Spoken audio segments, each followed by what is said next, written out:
I found a tracker under my car, so I did the only reasonable thing I could think of in that panicked, stubborn little window between outrage and fear. I took it off, folded it into my palm like a traitorous coin, and, because grief does strange things to the muscles that used to be used for caution, I put it on a truck going to Canada. The next morning at breakfast, my phone rang. Sergeant Mitchell Wright of the Royal Canadian Mounted Police said, in a voice I will never forget, "Ma'am, we arrested a man last night who had your photograph and notes on him." That sentence undid me the way a strong draft undoes a house of cards. I had been a widow for under a year, and I had gone from keeping a tidy home to keeping a tidy life. Investments in order, flowers for the table, Emma settled in a job that gave her meaning. I had no plan to become the center of an international investigation. But there it was, my face on someone else's nightstand, my details tucked into the pockets of a stranger on the other side of a border. Where are you watching from? Drop your city in the comments. I'd like to know who's listening. If this is resonating with you, stay with me. There's a lot to tell. It helps me, when things get too big, to fold them into stories I can manage.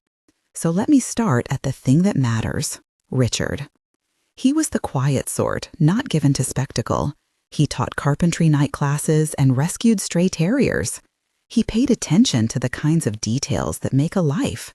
The hinge on the attic door, the tilt of the maple tree in the yard. When he died, the house didn't only lose a laugh, it lost the other half of a rhythm. Suddenly, I was the one who had to remember birthdays and where we kept the extra light bulbs. I learned to keep the checking account balanced and the investments sensible.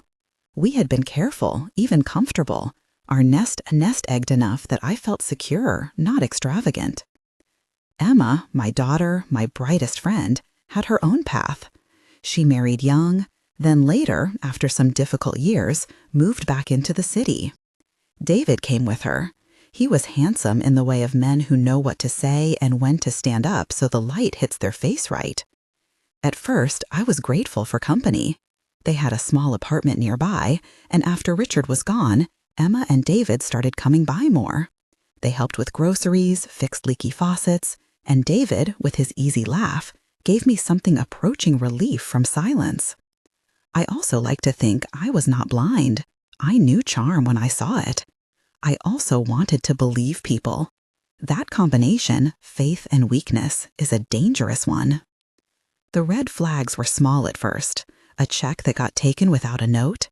A question about a safe deposit box that seemed innocent until it wasn't. David's way of showing up right when I was older and alone struck me as kind until it didn't. He offered to help more and more, to take care of things. He began accompanying Emma on Sundays, always helpful with the gardening tools, always interested in my papers for safekeeping. I told myself stories. A widow should accept help, I said. A mother should not pry when her adult child chooses to take that mantle. The problem with those stories is they keep you polite when you should be curious. Then came the parking garage. I dropped the car off for a routine maintenance, an oil change, nothing dramatic. The robophone said it would be 2 hours. I wandered a few blocks, had a coffee, watched the light change across the courthouse. When I came back to the dim concrete, my car looked the way cars look after you've been with them for a while, slightly less polished, but serviceable. I crouched to peer under the bumper out of habit. Richard taught me to notice things. And there it was, something small, matte black, clinging to the chassis like a last-minute apology. My first thought was annoyance. My second, more precise, was a cold clarity.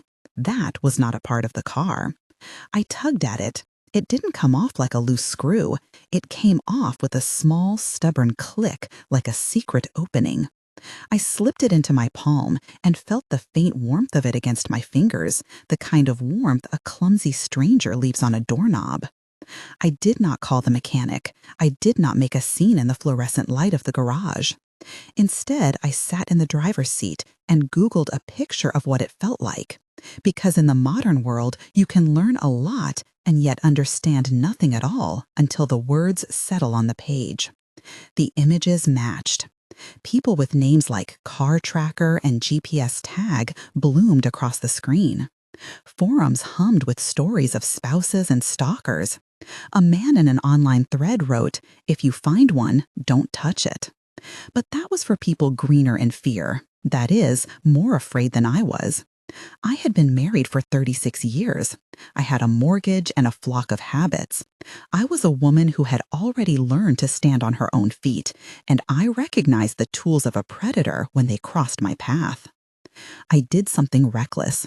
I tucked it into my handbag like contraband and drove home as if nothing were wrong. For 2 hours, I sat at my kitchen table with the tracker on the napkin by my elbow. I unfolded my grief and laid it next to my irritation. The two had become neighbors, and I couldn't tell which was louder. My hands shook more from the ugly tightness in my chest than from cold. I called Emma and asked her to come by. She arrived with too many questions and not enough answers, as children do, applying pressure in the softest places. "Where did you find it, Mom?" she asked, peering at the device like anyone would peer at a curio. "The garage," I said, "under the car." She stood too close to me for a second and then pulled away, like someone who had almost been burned. "Who dropped it when you were there?" "I don't know yet." That was the truth. For the first time since Richard died, I felt small. Not physically. I'd never been a shrinking person, but as if someone had rearranged the furniture of my life when I wasn't looking. We did what most normal people do first. We told ourselves the most palatable version. Maybe a neighbor was tracking his own car and it fell. Maybe the mechanic had placed it for inventory. Maybe it was nothing. But the thing about small, unexplained details is that they rarely stay small. I called the bank because a heartbeat in my body told me to. I had been balancing accounts even in the fog of grief. There it was, a series of withdrawals that looked like someone taking very small bites out of a huge apple so you don't notice the fruit is being eaten. A transfer here, a withdrawal there. 12 transactions that added up to something like $37,000. Not an ocean, not a ruin, but certainly a number that made the back of my neck prickle. Emma's face folded into questions I wasn't ready to answer. "Do you think David—" "Don't say names like that," I told her. We both knew what she meant, and yet naming it made me responsible for the narrative. It was easier to be confused than to take the next hard step. I called my accountant, Harold Finch. Harold has been part of our life for a long time. He's the sort of man who keeps a thermos of coffee in the corner of his office and calls me Miss Brennan with affection that has a fine seasoning of respect. He listened with the patient stoicism of someone who has seen 1,000 spreadsheets whisper secrets. "Keep it to yourself for now," he said after a pause. "Let me pull everything. Small transfers can be innocuous, but patterns tell a different story." He did what he always did well. He set a quiet machine into motion. Within days, he delivered what I always feared and half expected: unauthorized withdrawals, transfers to shell accounts, and a consistency that suggested intelligence, not accident. That was the moment my life stopped being the house of a well-managed widow and started being an investigation. From that pivot onward, I had to learn a new language, one that included the word alias and the idea that a person you thought you knew might have been, for years, wearing another face like a coat. I could have called the police and handed over the device. That's the simple, correct thing. But I also knew how fragile cases can be. I had read enough true crime miniseries to know that an ill-timed seizure of evidence or a botched chain of custody can mean the difference between justice and a shrug. There was a moral dimension to this decision I wrestled with. Was I protecting myself or protecting others?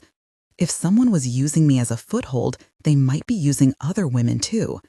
I wanted names, not suppositions. I wanted a map of the extent.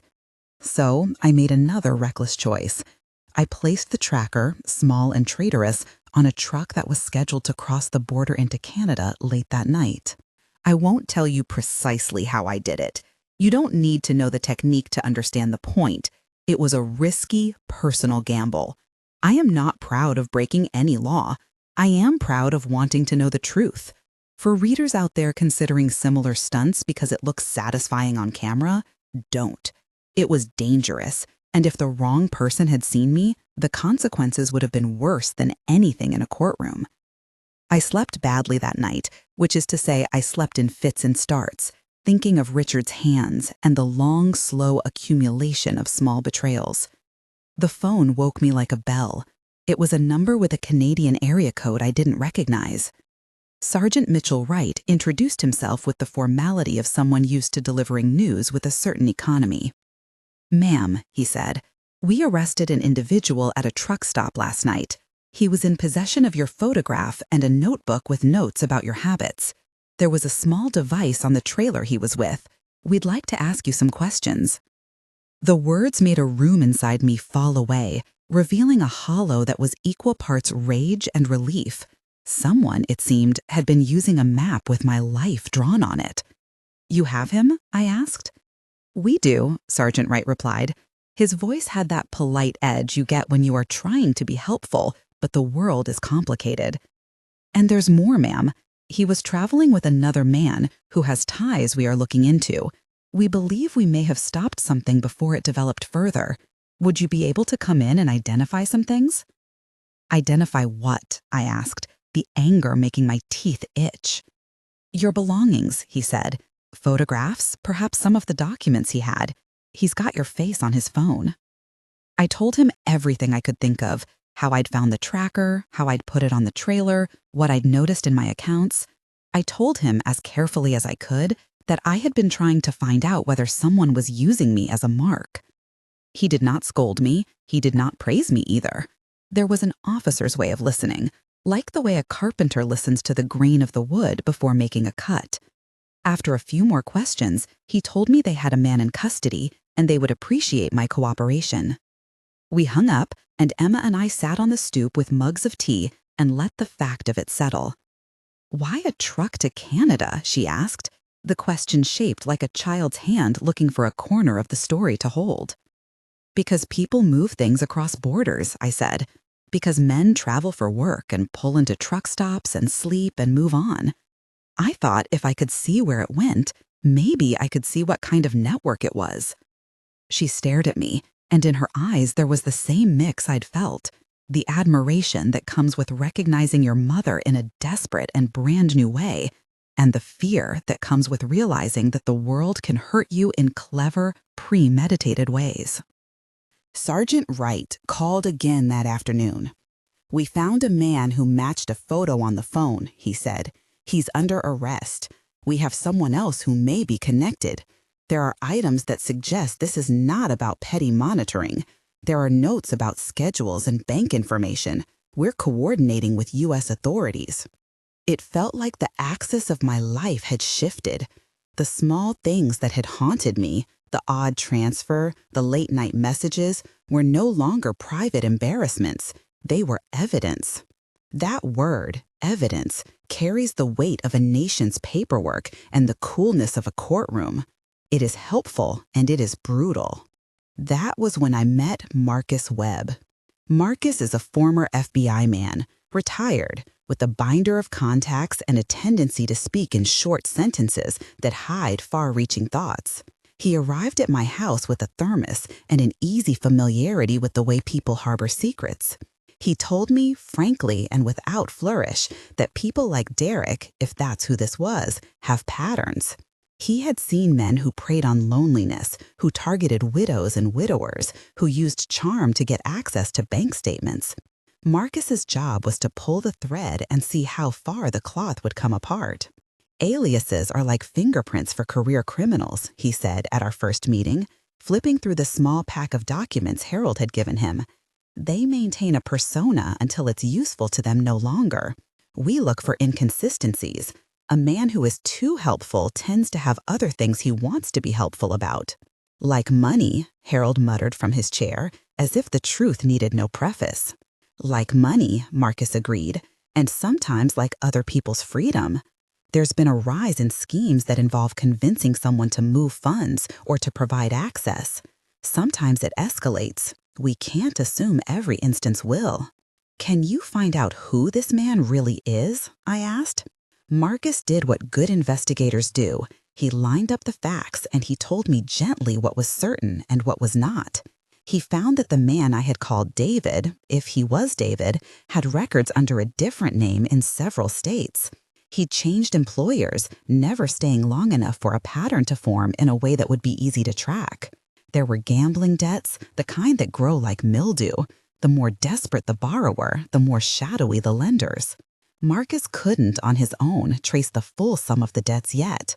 But a name kept coming up in odd places, Derek Morrison. Records suggested Derek had left a trail in a handful of cities. A sudden move here, a short job there, a habit of living on other people's schedules. He is not who he pretended to be to you, Marcus said. He used relationships for a reason, Miss Brennan. The question now is how many of those relationships were used. I thought of the dinners and the weekend projects and the way he would shuffle paperwork when I wasn't looking. I thought, too, of the dozen women I would later learn he had approached, some gently, some with the kind of force that gives you the impression your life was already chosen without your consent. I thought of the $37,000 that had left my account in bites small enough not to trigger alarms at first. "Call Emma in here," Marcus said. "I want to speak with you both. If this man has targeted people before, we need to see what links there are." We sat at my kitchen table like conspirators in a small, bright room. Harold had laid out the bank statements with the clinical calm of someone who understands how money tells stories. The transactions were maddening in their ordinariness. Transfers to accounts with generic names. ATM withdrawals in towns where David had said he was on a job. Each line on the spreadsheet was a small act of violation. You could feel the intent in them. Keep it under the radar. Don't spike suspicion. Wear the victim down until astonishment becomes acceptance. "We'll need to build a paper trail," Marcus said. "We can involve police. You did the right thing calling me." "Did I?" I asked. The charity in his eyes made me want to say the right answer, even if I wasn't always sure what the right answer was. "You found physical evidence and you preserved it," Marcus said, "and you brought us in. There are other people who won't make that choice out of fear or shame." I thought of the women who would never speak, the ones who would hide things from their children because the shame of being exploited felt worse than the loss. I thought of how often the world treats an older woman as invisible until she becomes worth money. Then she is very visible indeed. When I told Emma that night, she cried a little, first for the violation and then for the anger. "How could he?" she said. "How could he?" "Don't do what he wants," I told her. "Don't let him make you small." "What are you going to do?" she asked, voice constricted. "Gather truth," I said, "and then we'll let the police deal with the consequences." That phrase, said aloud, felt meek and righteous at the same time. I had a better appetite for truth than for passive mourning. It was the kind of stubbornness that had kept me up late grading papers and writing checks on time. It would see me through large portions of what came next. We began methodically. Marcus coordinated with Detective Sarah Chen from the Portland Police Department. She was a woman who had never been fooled by small performances. She spoke in a quiet voice that left room for action. "We'll coordinate with the RCMP," she said. "They've already made an arrest. We'll start with the bank's fraud unit and see what we can pull from the account activity. And Miss Brennan, you were right to get me involved." "Do you think we'll get him?" Emma asked. "Getting him and proving what he did are two different things," Sarah answered, and her candor was oddly comforting. "But we've got evidence. We have a person detained. We have a device found on a trailer that connects to your car. We have bank anomalies. That's a good start." One of the strangest parts of being thrust into an investigation is discovering how cooperative the world can be when you aren't afraid to ask. Harold pulled out years of statements. Marcus cold called a contact at a private lab who could analyze digital footprints without compromising chain of custody. Susan Martinez, my attorney, a woman with the steady resolve of someone who has argued many cases from the side of those who don't know how to argue for themselves, told me to keep quiet in public and to keep copies of everything in a safe place. We were careful in the way people who care about justice can be. Too careful, maybe. Careful meant refraining from social media outbursts. Careful meant trusting processes that feel slow when your life has been stolen. A couple of days later, Sergeant Wright called again. "Ma'am," he said, "we believe the individual arrested in Canada had ties to a man we've identified as Vincent Torres. Our man had your photograph and notes, but Mr. Torres, we think he was facilitating. We are processing both of them now." Virtual kidnapping, Marcus said when I told him the phrase later. Sometimes it's not even physical. They create a fear in older people or their families and use that fear to extract money. "Not mine," I said. The idea that my life might have been part of an extortion plan made the hair on my arms bristle. "That's what we're trying to determine," Marcus said. "And if it's part of a broader ring, then other women are at risk. That's why we want to diagram every link." One by one, other stories surfaced. Margaret Wellington, a woman I'd been told about in hushed tones at a neighborhood book club, came forward via Marcus's network and told us of a man who had been too solicitous and who asked too many questions about her jewelry and her vacations. Helen Rodriguez, quiet and sharp-witted, had a similar tale. She had felt manipulated out of an account that used to be hers before the man in her living room earned the right to look through her drawers. Janet Pierce, a neighbor across town, had discovered the same pattern. Marcus met them and listened with an investigator's patience and, importantly, with the kind of compassion that didn't make their shame into a spectacle. All of these women had something in common. They had been underestimated. People had taken pity on them, and that pity had been used as a tool. Underestimation, it turns out, is a useful resource for the unscrupulous.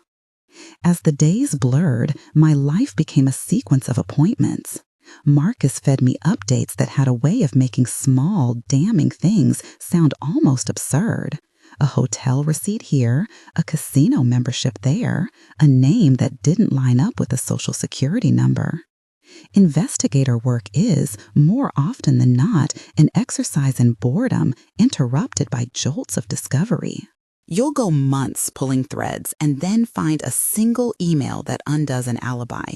The nice part is the work itself. They were precise and professional. The hard part was living the story in public spaces, at grocery stores, at church, at the home of the woman who came by with canned peaches and didn't know to ask the right question. We met with the prosecutor, Assistant District Attorney Patricia Hernandez. She listened to the outline and then folded her hands with a look of cold clarity. "If there is a ring, we will need to show coordination, intent, and benefit," she said. "The defense will try to spin this into a family quarrel, into motives that don't require an organized crime ring. We will need witnesses, documentation, and a good paper trail." "How likely is a trial?" I asked, because I wanted certainty that I didn't get to have. I don't want to have to relive this in a courtroom for months. "These cases can go to trial," Patricia said. "If the evidence is strong, and it sounds like you have several strong leads, then we'll pursue it. But your cooperation will be vital." "Reliving it isn't great," I said, the truth of it landing like a small stone. "But if reliving it is the cost of helping others, then help I will." The legal conversations were sobering. Susan, who had been working behind the scenes, explained things in language I could hold. Restitution might be part of any sentencing, but it is not guaranteed. Charges would be brought based on evidence and intent. If Derek, if that was his real name, had been moving funds or encouraging me to move them in certain ways, then that would be part of the case. If he had had a prior identity, Derek Morrison or another, it would be important to record and show pattern. It dawned on me, slowly, that I had inadvertently become a sort of organizer. I wanted to protect these women and and to make sure other mothers and widows didn't walk into my shoes. That was the tenderness in my anger. I wanted to turn violation into purpose. One evening, Marcus handed me a file with a photograph. It was a photo taken from a wide-angle camera at a truck stop, grainy but distinct. A man with a mannerism I'd start to recognize stood near a trailer. The way he held a cup, the tilt of his chin, the expression that tightened into a practiced smile. I had seen that smile at the holiday dinners, at the time he reached across the table to help. "Does this look like him?" Marcus asked. I stared at the photo until the features became familiar. "Yes," I said, "that's him." Marcus nodded. "And the name we found on previous records is Derek Morrison," he said. "There are ties to gambling debts reported in another state, substantial sums. We can't yet trace the full extent, but there is a pattern." Part of me wanted to feel vindicated. The other part of me wanted to weep for all the ways a human being can be made into a ledger line for someone else's desperation. When someone has gambling debts of a size that require stealing from others, they are in a particular kind of heartbreak. They are prey to lenders who are not gentle, to compulsion that eats dignity. "Do you think he knew what he was doing?" Emma asked one night, voice small. "Yes," Marcus said. "I think there's intent. Whether he had partners or was acting under pressure remains to be seen." "You think he was coerced?" I asked, because the defense strategy I'm sure they'll use is a familiar one, painting their client as a pawn. "I think he had debts," Marcus said. "People with large debts make bad choices. The question in court will be whether those choices were voluntary and whether he intended to defraud you." That was where the moral knot tightened. I did not want to be cruel. I wanted justice. I wanted to understand motive without forgiving wrongdoing. I wanted truth. These are fine moral distinctions that feel easy in lecture halls, but hurt in real life. The days slid by. We filed reports with the police. Sergeant Wright stayed in touch, keeping the line of communication open between the RCMP and our local department. Marcus pulled records and began to show me a horrific, precise map of how one person's lie can reach across borders. Each name he found connected to another small heartbreak. Each document showed a life nudged by another's greed. At home, the house felt different. I walked past Richard's workshop and ran my hand across a plane of sanded wood. The house had always been a place for hands. Now it felt like a place for hands to be used. Emma was both tender and practical. She sat with me through meetings, took notes, and sometimes simply held my hand when the practical mattered less than the human. We were building a case, but we were also building a boundary. I had to learn to reset my sense of trust. I had to learn that kindness, while often genuine, could sometimes be a mask. That was a heartbreaking lesson for someone who had been taught to give people the benefit of the doubt. And then, one afternoon, Marcus called with a piece of information that made the air in the house grow very still. "We found a storage unit registered in a name that matches one of the accounts receiving transfers," he told me over the phone. "There were photographs in the unit and some documents that suggest multiple victims." My throat went dry. "So it's more than just me?" "Yes, there are other names," he said. "We have to proceed carefully so we don't tip off anyone." "Of course," I said. "Of course." Everything after that felt like preparing for a storm. You pull the shutters, you put away the things you love, you make sure the pets are safe. But storms don't always have warning systems you can read. Sometimes they arrive as a series of small, escalating events that reveal the landscape is not as safe as you thought. Marcus and the team asked me if I wanted to confront Derek, directly. It was the idea that shows up in movies and feels cathartic to the brain. I considered it. The urge to sit across from the man who had worn my daughter's life like a costume and ask him why he chose us was strong in a way that surprised me. But there are consequences to that kind of performance. The legal team advised against it. "It will complicate things," Patricia told me. "Let us work the evidence. Let us build a case." Still, the human need for closure is not always satisfied by process. There are moments you need to create meaning for yourself. I told myself that if I could bring him to a point where he left us no room to dispute the facts, I might feel safe again. That is, perhaps, the soft rationale I gave to myself when I invited him to dinner. I wanted to see him with other people's faces watching. I wanted to study his reaction when the lamp was put on his actions. It was not a justice strategy, it was an emotional one. Marcus warned me again. "Meeting him doesn't help the prosecution," he said. "It may make things worse." "Then I'm doing it for the people in my kitchen," I told him, "for the women who told me their stories, for Emma." We planned a dinner under the mundane guise of planning a wedding, an absurdly ordinary pretext for a confrontation, and that mundanity is exactly what made it so sharp. I would have the truth in the room. They would have to either lie to my face or be honest in front of witnesses. But that, like many things, is a story for a little later. For now, we were still in the gathering stage. Documents, photographs, statements taken in an office with 2 bright lights, and coffee that tasted like duty. I sorted my papers into piles on the dining table and stared at the small black device that had started the whole chain. I thought of the nights I had sat watching television, of the way a quiet house can become a listening room when you are alone. I thought of the courage it takes to change your story. There is a particular bravery in admitting you were wrong about someone you loved. It is a bravery I had to cultivate, not for the world, but for myself. Grief had made me soft in some ways, open to comfort where I might have been otherwise closed, but it also gave me a fierce protection for what remained of my dignity. That night, after Marcus left, and the house had settled into the kind of quiet that lets the mind talk, Emma came into the kitchen and sat across from me. She had a look on her face that was both chastened and fierce. "Mom," she said, "do you want me to be the one at your shoulder when this happens?"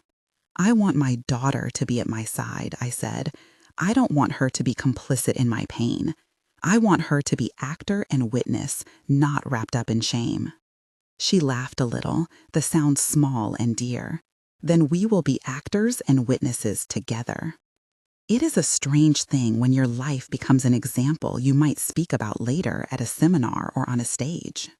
It is stranger still when you have to live the parts of it that no one would clap for. The fear, the second-guessing, the tension of waiting for a phone call that might say, "We've arrested your son-in-law," or "The person who had your photo has been released."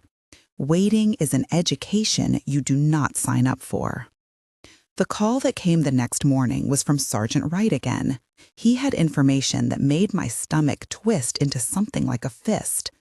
"Ma'am," he said, "we have charged a man with possession and conspiracy.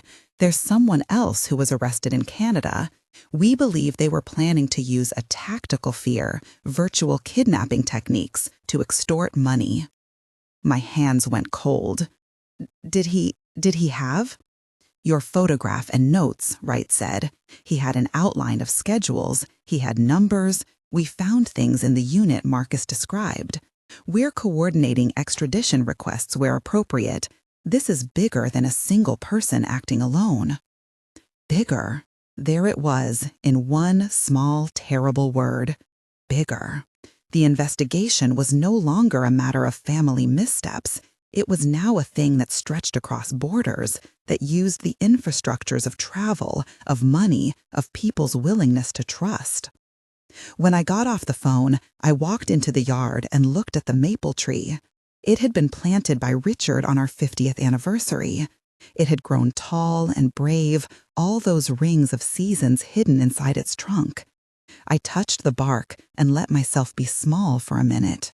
Then I turned back into the house and began to sort the papers again, because the world is made of small chores and large crises, and somewhere between the two, you must continue to wash the dishes. We were not done, not by a long shot, but the pattern had started to emerge. A man with aliases, a ring of accomplices, a stash of photographs, and a ledger that suggested more victims. My anger had risked becoming the engine of something intelligent and organized. My grief, strangely, had turned into a kind of fuel, not for revenge, but for purpose. There are people who will tell you that vigilante impulses are noble until they ruin the only case the police ever had. I have come to believe there is a tightrope between taking action and stepping into chaos. I walked back and forth across that rope for days, sometimes teetering, sometimes sure-footed. Marcus and the police kept a careful net below. That net mattered. And yet, even with professionals involved, there were still choices only I could make. I had to decide whether to risk another move, one that would bring David into a room where he couldn't lie without us hearing it. I had to decide whether to trust my family to stand with me in public, to be witnesses to the simple truth that yes, someone I loved might also be someone who had eaten into my life. We set the date for a family dinner. We would call it planning, even though everyone knew the truth. I arranged the table with the care of someone who knows how much dinner can mean. The linen pressed, the roast seasoned the way Richard liked it, the clock set to give us a sense of normalcy. For a moment, standing in the kitchen, tongs in hand, I allowed myself the ridiculous luxury of pretending we were only a family arranging silverware, not actors waiting for a revelation. The doorbell rang, and that was where the quiet normalcy snapped into motion. I moved toward the next stage with the calm that comes from necessity. This is what must be done, I told myself, not for the thrill, but for the truth.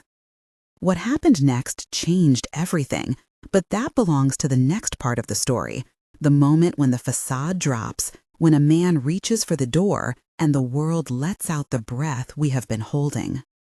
The doorbell was ordinary, your usual polite ring, until it wasn't. The sound snapped the last frayed string that held ordinary together, and in the next breath, the house filled with the people who had made it a home and the man who had been pretending to belong in it. Emma arrived first, cheeks flushed from city traffic, her hands dusted with the faint flour from the artisan bakery she loved. David came after, sliding into the doorway with that practiced smile that had once persuaded me to relax my guard. He carried a bottle of wine and an apologetic shrug, the body language of someone who wants to be forgiven before a thing is named. For a second, the scene might have been a postcard. My daughter, my guest, my kitchen arranged with purpose. I felt the old theater of domesticity settle into place. Stirring spoons, a story about the neighbor's cat, the clock with the silver face tracking seconds like a small, impartial jury. Then, because life is a stubborn thing, it asked us to be both family and tribunal in the same hour.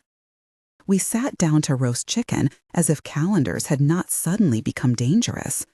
The living room held an odd domestic quiet that had nothing to do with comfort. There were witnesses in the form of plates and the low hum of the refrigerator, and there were other, more intentional witnesses. Susan Martinez at the end of the table, her expression the precise one of a lawyer who had been awake for the truth's sake. Marcus Webb near the window, hands folded, the retired FBI posture of a man who prefers facts to melodrama. Detective Sarah Chen outside in the lane, ready though invisible to most. We had not planned an ambush, we had planned a meal. But the difference between plan and choice is often a single breath. I placed a folder on the table. It was a simple manila thing. I had spent the morning assembling it, as if it were a bouquet. Pages, photographs, statements folded like neat lilies. When I set it down, the small sound it made was less than a sigh, but heavier than silence. David, I said, and the name sat between us like a test. Sit with us for a while. Emma and I thought. I let the rest hang there so it could carry its own weight. He slid into his chair, untroubled, and poured wine with the ease of a man who thinks the world is a place that will bend to his convenience. He asked about the roast. He asked about Emma's job. He was, in short, doing what charming people do to make people forget the part of their life that is inconveniently true. When the plates had been cleared, I pushed the folder closer to him and opened it. The photograph on the top was one taken from a truck stop camera. Grainy, the kind of picture that ages you 5 years and tells the truth in pixels. I watched him watch the photograph. His smile was the same that had once softened my defenses when he shaved at the sink and told me about the book he was reading. Now the smile seemed to teeter as if the face it belonged to had found a sudden wind. "Do you know this man?" I asked. He made a small sound that could have been laughter. "Clara, look. People make choices, David. They choose to be present. They choose not to take things that are not theirs. They choose what to tell other people about who they are." I spoke slowly because I wanted the cadence of the room to be plain. "Do you recognize this photograph?" He didn't answer immediately. For a heartbeat, he looked like someone trying to pick his way across a patch of ice without falling. Then his voice, always smooth, found its public timbre. "Clara, I don't know what you're trying to do. This is ridiculous." "Ridiculous is a handy word for people who like to keep their options open," I said. "This is not ridiculous. These are documents. These are photographs. These are bank statements." I turned a page. The bank told its story in small, patient lines of numbers, transfers that had been routed, withdrawals made in towns he'd said he was working in, a pattern that read like a map. Emma's hands trembled. She looked at him as if she might read the truth off his skin. "Dad," she began, then stopped because the word hung too close to the life she had thought she knew. He reached now, finally, for his chosen instrument. Explanation paired with a plea. "Clara, you have to believe me. I would never." "You'd never what?" I asked. The knife I used was language, and I kept it blunt. "Tell the truth? Protect your family? Admit you had gambling problems? Call the people you hurt and try to fix it?" "Those are private matters," he said. "They have nothing to do with you." "They have everything to do with me," I replied. "When you have access to someone's financial information, when you are given the sort of trust a family gives, then what you do with that trust is not private." I looked at Emma. "Do you know about the accounts, honey?" Emma swallowed once. Her voice, when it came, had a small, startling steal. "I noticed withdrawals when I was helping Mom balance bills. I thought it was a mistake. I asked him about it, and he said it was a misread on the bank side." "You didn't tell me," I said, and there was no judgment in the sentence, so much as a statement of fact. "And I can't fault you, because I didn't want to know. That's the strange mercy of denial." David, Derek, as Marcus would later point out in a courtroom, had a way of buying time with charm. But charm doesn't own facts. Paper does. Photographs do. Video does. The things that don't beg for interpretation simply state what they are. He blinked rapidly, as if trying to clear a fog. "Look," he said to us, to the folder, to whatever God might be listening. "If there were mistakes, they were mistakes. I didn't." "Then let's be practical about mistakes," I said. "If mistakes were made, we will correct them. If theft was committed, it will be dealt with through the law. If someone used my image and my routines for profit and threat, then that is not a family argument. It is a crime." His jaw tightened. The first crack appeared when he said, "You don't have any proof." "Proof, like truth, is rarely one thing," Marcus said, voice like a dry clock. He pushed a photograph across the table, an old snapshot from a storage unit inventory folder, images of a drawer full of women's passports, a notebook with names, one of which matched my own handwriting on a grocery list I had texted Emma weeks before. Marcus's finger rested on the picture. This connects him to a unit with multiple items from multiple people. We also have transaction history and the device discovered on the trailer that was linked to your vehicle. David's face changed then, as if someone had turned the light on in a room he had been misrepresenting. "You don't understand," he said, voice thin. "I had to do it. He swallowed, and for a sliver of a second, the man I had once seen standing beside Emma at a party looked genuinely lost. I had debts. "How much?" I asked, because the question mattered less for curiosity than for context. "A lot," he said. 300,000, maybe more. The number dropped into the room like a rock. It explained why he moved impatiently through jobs, why he said he needed cash for a business opportunity that never materialized. It explained the pattern of small takings designed to go unnoticed. "When issues begin to look solvable only through theft," Marcus said quietly, "people do dangerous things. The law decides what to do with those people." He moved then, impulsively, the way someone who is cornered might. He said something fast and low, an apology perhaps, or a plea. Emma stood up, as if to physically contain him. He turned to leave, the human equivalent of buttoning his jacket and deciding to be elsewhere. I don't know whether he meant to bolt or whether he simply believed that leaving would absolve him.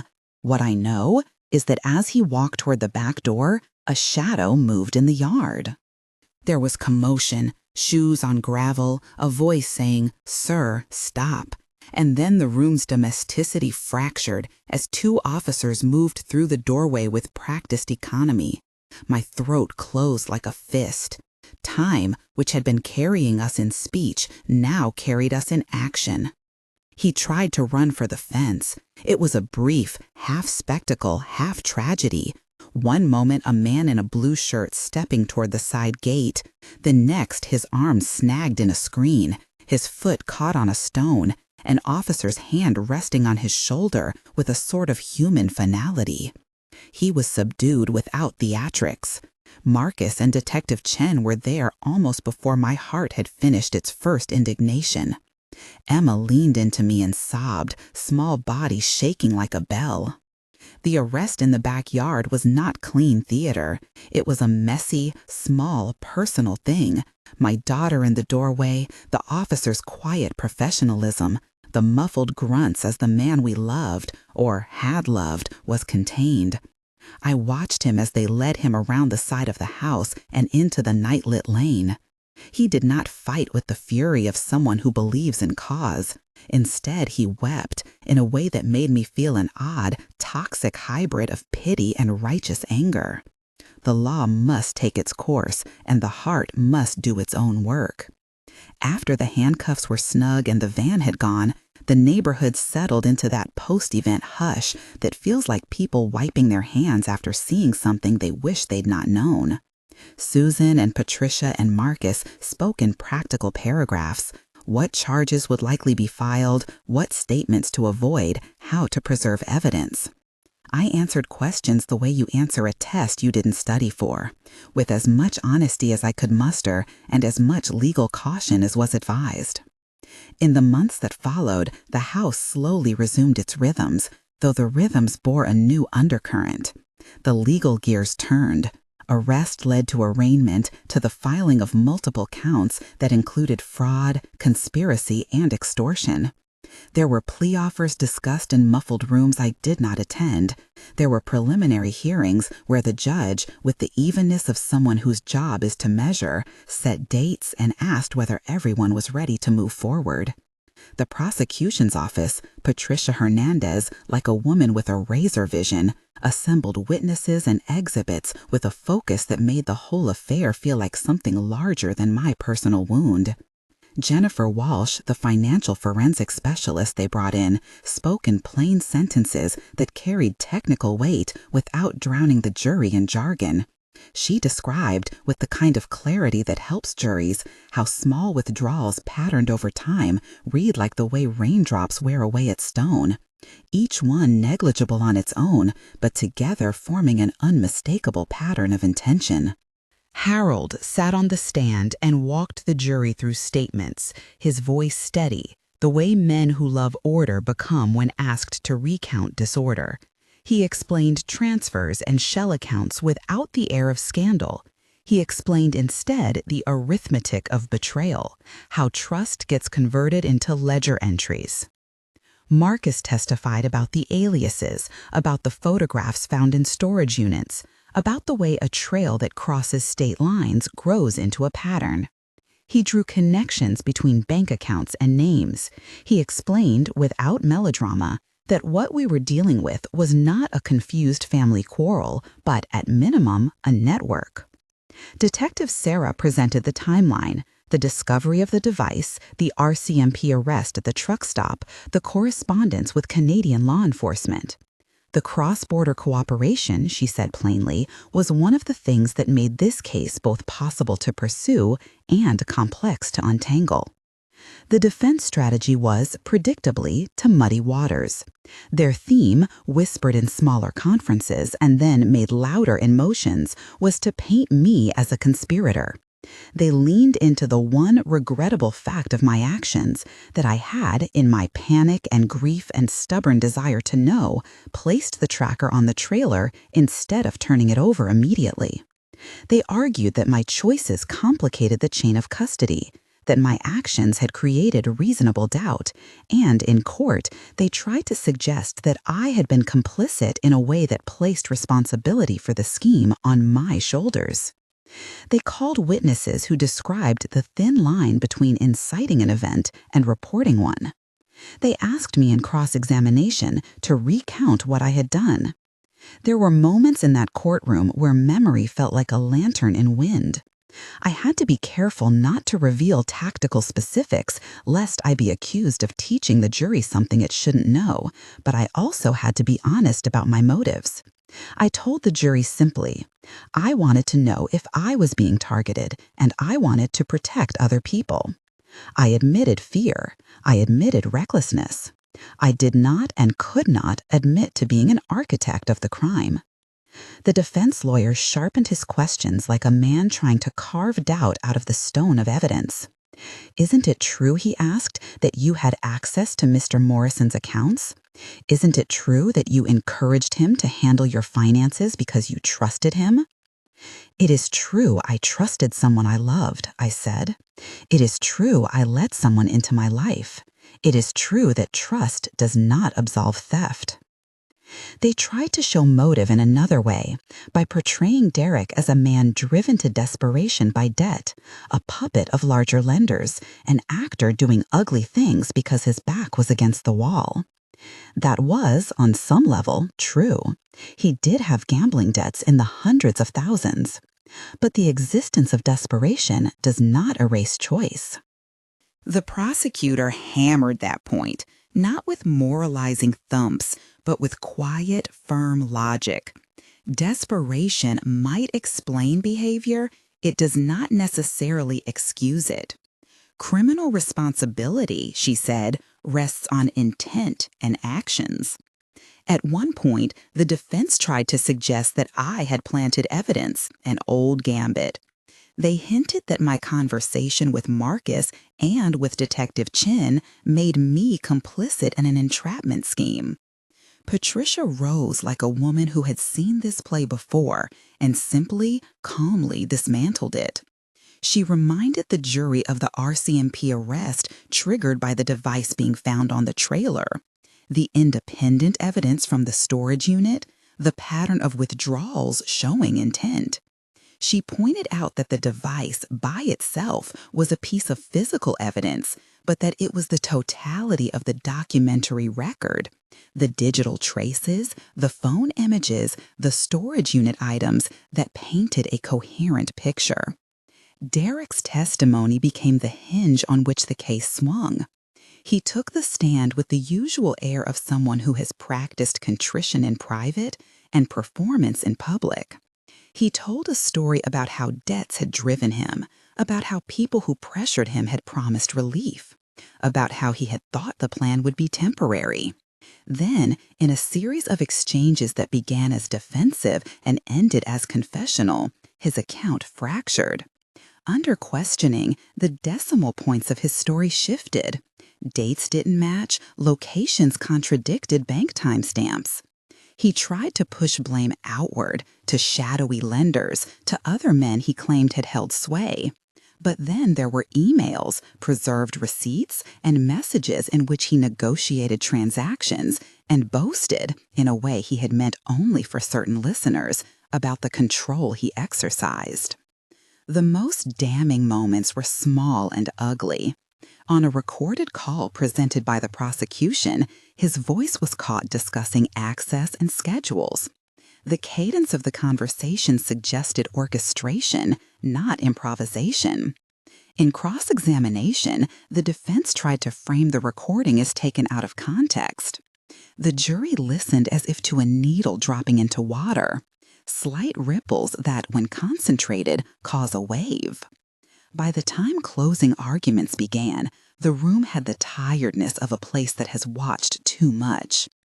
Patricia delivered the prosecution's summation with a clarity that felt less like rhetoric and more like caregiving. She threaded evidence and narrative until the two made a rope that supported no easy escape. The defense, for all its attempts to inject doubt, could not undo the building of independent, corroborating facts. The jury retired, and the hours stretched thin with the kind of waiting that feels like the pause before a verdict unspools. When the forewoman read the verdict, guilty on multiple counts, the sound in the courtroom was the collective exhale of people who had been carrying a heavy thing for too long. I insisted on compassion in the program. Shame is an accomplice to fraud. The foundation was, in many ways, my redemption arc. It turned grief and embarrassment into service. It gave Emma and me something we could hold between us, besides the rawness we had both been learning to keep company with. Women who had been too ashamed to speak found a place to be heard. That was, in a practical sense, the work I wanted to leave as testimony, not the legal victory alone, but the scaffold that allowed others to say, I have been wronged, and have people listen without judgment. There were quieter victories, too. A woman named Margaret Wellington, sharp with an earring I admired, testified about being approached by a man who had been helpful until he wasn't. Helen Rodriguez, genteel and blunt in equal measure, spoke about waking to find her accounts altered by small, precise transactions.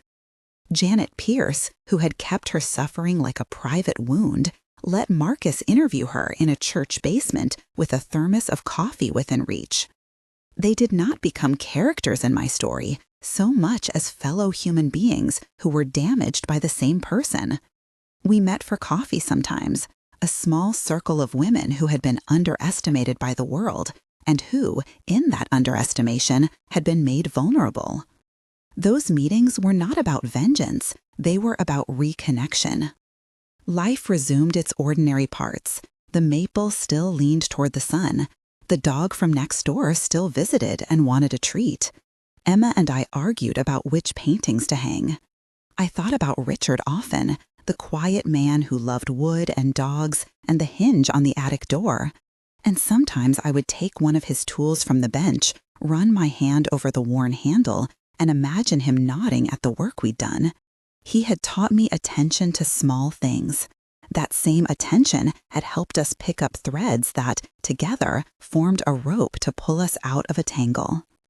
I was older now, publicly known in a way, as the woman who found a tracker, who took a risk, who followed the paper trail. People spoke about me in cautious awe. I did not think I was a hero. I thought I had been a woman who, when faced with violation, tried to turn it into meaning. I was lucky to have lawyers and a retired FBI man with contacts. I was lucky to have a daughter who joined me in battle. Those were privileges many didn't have. The legal system had its own limits. Restitution did not fix everything. The sentence did not unmake the months of doubt. Some of the men who had been arrested had later tried petty maneuvers to implicate me to claim my involvement. The prosecution met those attempts with evidence that spoke louder than insinuation. In the end, Derek's own admissions, his financial trail, the testimonies of victims, and the digital breadcrumbs that cannot be polished away made the defense's story thin. The jury did what juries were meant to do: weigh and decide. I learned, too, small lessons about human frailty. Derek was a man who had made catastrophic choices. In the quiet of jailhouse interviews, he sometimes spoke like a man who had been used by his own compulsions long before he used others. It is a dangerous thing to feel compassion for someone who has hurt you. Compassion must not be confused with excusing. I felt it anyway on certain nights when sleep was thin and my mind had room for the entire complexity of a human life. Time heals in ways that are not tidy. Some days tenderness returned fully. Some days it came as a cautious guest. My relationship with Emma deepened. We both had to relearn trust in small measures, like letting someone else do your taxes without hovering, or sharing passwords in a way that was prudent, not secretive. We rebuilt boundaries rather than walls. The foundation grew in small, steady increments. Emma ran workshops in retirement homes and in community centers.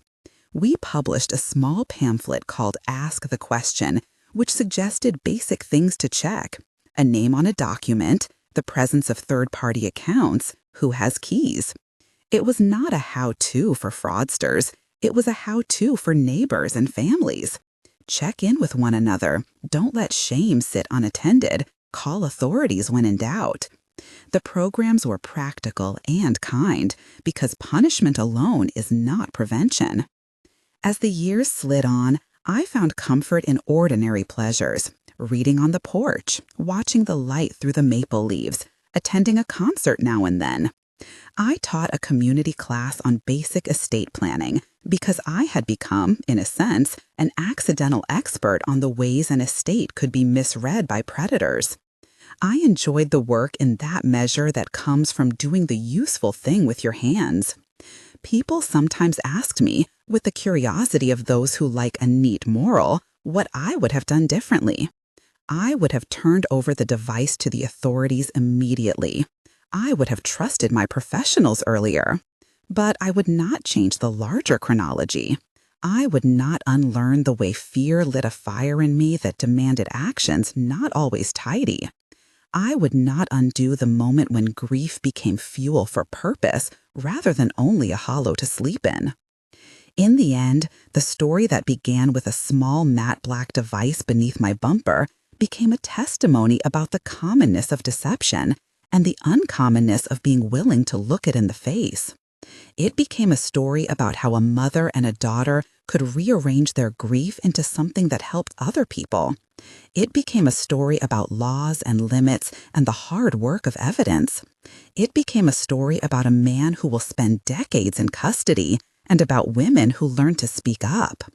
Sometimes people ask if I forgave him.